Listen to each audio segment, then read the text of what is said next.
Okay, यसमा चाहिँ एउटा के भनेको छ त भन्दाखेरि प्रुभ द्याट दिस इज टोटोलोजी भनेको छ। टोटोलोजी भनेको के त अल कन्डिसनमा भ्यालिड मतलब ट्रु हुने सेन्टेन्स चाहिँ टोटोलोजी हो। लेट्स सी, हामीसँग यहाँ दुईवटा मात्र इनपुटको कुरा छ, मतलब पी र क्यूको मात्र कुरा छ, त्यही भएर हामी के गरौँ त यहाँ पी र क्यू लेखौँ। ठिक छ, अब यहाँ आर हुन्थ्यो भने हामी तीनवटा मान्थ्यौँ, पी र क्यू कन्डिसनलाई लियौँ। अब हामीले बेसिक यो चाहिएको छ, त्यसपछि यो चाहिएको छ, अनि यसलाई प्रुभ गर्नु भन्छ। हामीले के गरौँ त पी इम्प्लाइज क्यू निकालौँ। ठिक छ, त्यसपछि अनि P implies Q implies P निकालौँ। त्यसपछि अनि final P implies Q implies P भनेर यसलाई निकालौँ। ठिक छ, कसरी निकाल्ने भन्दाखेरि सिम्पल छ। पी इम्प्लाइज क्यू भनेको के हो भन्दाखेरि क्यू फल्स हुँदा पी ट्रु हुन हुँदैन। यो फल्स हुँदा यो ट्रु भयो भने चाहिँ आउटपुट के आउने त फल्स आउने, नभए चाहिँ ट्रु आउने। ठिक छ,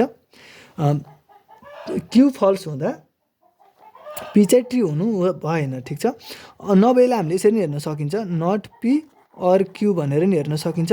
यो कन्डिसनबाट पनि हामीले आउटपुट निकाल्न सकिन्छ। लेट्स सी, ठिक छ, के गरौँ त true true true false false true false false भनेर मैले लेखेँ। ठिक छ, अथवा 0 0 0 0 1 भनेर लेख्दा पनि हुन्छ।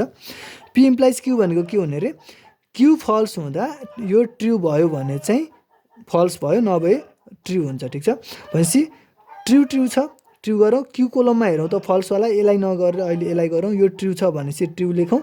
अब यो हेरौँ, क्यू फल्स हुँदा यो ट्रु हुन भएन, अहिले त यहाँ भयो भनेपछि यसको आउटपुट फल्स आउने भयो, यसको त ट्रु आउने भयो। ठिक छ, अब नट पी अर क्यू गरे पनि यही नै आउँछ। ठिक छ, अब यसमा हेरौँ, यो फल्स हुँदा यो चाहिँ ट्रु हुनु भएन भनेपछि यो वाला पार्ट हेरौँ, यो वाला पार्ट अनि यो ट्रु हुन भएन। यो ट्रु भएको ठाउँमा त ट्रु भइ नै हाल्यो।